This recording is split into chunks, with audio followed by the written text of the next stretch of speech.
Here are 10 facts every wine lover should know about light to medium-bodied red wines like Pinot Noir and Montepulciano. What flavors does a youthful Pinot Noir typically exhibit? Cherry, raspberry, strawberry, and pomegranate. Think bright red fruit flavors. In older developing Pinot Noirs, you may notice flavors and aromas like mushroom, forest floor, crushed leaves, and dried rose petals. Then, with aging in oak barrels, you'll pick up smoke, vanilla, baking spice, and cloves. What is arguably the most important region in the world for Pinot Noir? Burgundy or Bourgogne, France. In fact, almost all red wines from Burgundy are Pinot Noir. If it says Burgundy on the bottle, it is almost surely a Pinot Noir. The most acclaimed vineyards of Burgundy are found in a region called the Côte d'Or, meaning golden slope, which is divided into the Côte de Nuit in the north and Côte de Beaune in the south. So if you see a red wine from either of these regions, you know it is a Pinot Noir, and a very good one at that. Aside from Burgundy, France, what other international wine regions are known for Pinot Noir?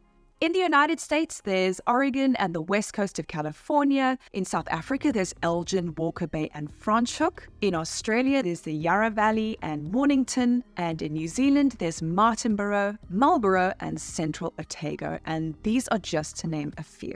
Why are Oregon and places like Sonoma on the Californian coast such great regions for growing Pinot Noir? Well, Pinot Noir loves cool to moderate climate regions. Oregon's more northerly latitude and Sonoma's exposure to cooling breezes of the Pacific Ocean create the perfect Goldilocks climate for Pinot Noir to thrive in. Not too cold, not too hot, but just right. These cooler conditions lengthen the ripening period of the grapes, allowing them to develop more complex fruit characteristics, which results in outstanding wine.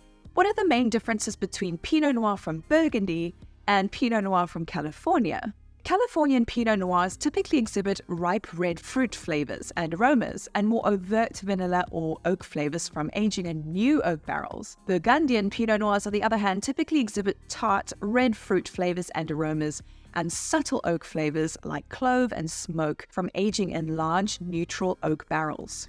We're halfway there. Remember, you can keep studying more flashcards like these in the Brainscape app, which leverages spaced repetition to help you mature your wine knowledge so much faster than any other learning or wine app.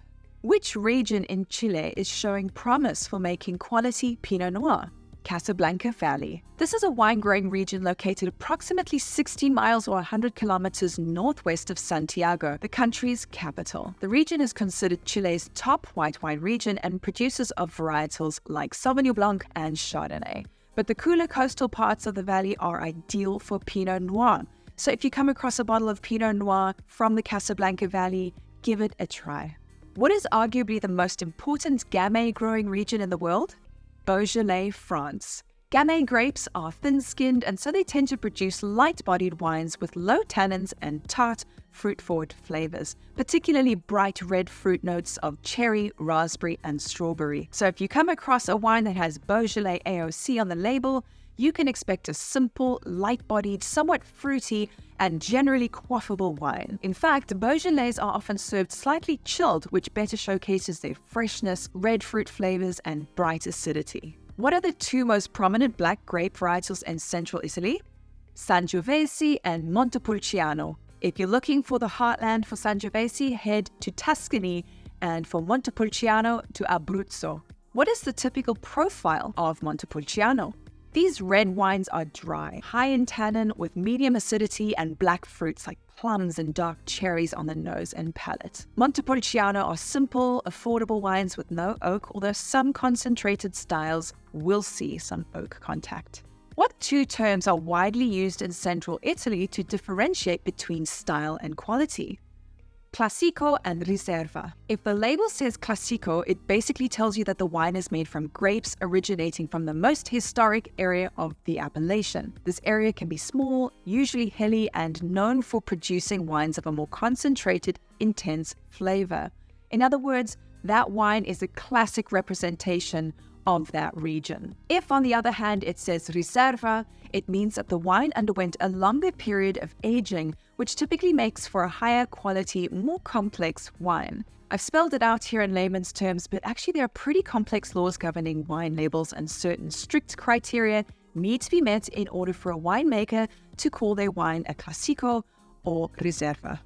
That's the end of your 10 flashcard study round. You can find hundreds more questions like these in Brainscape's collection of wine appreciation flashcards, or in our comprehensive flashcard collections for the WSET and Court of Master Sommelier exams. And of course, keep listening to the rest of this hands-free playlist to massively level up your wine knowledge.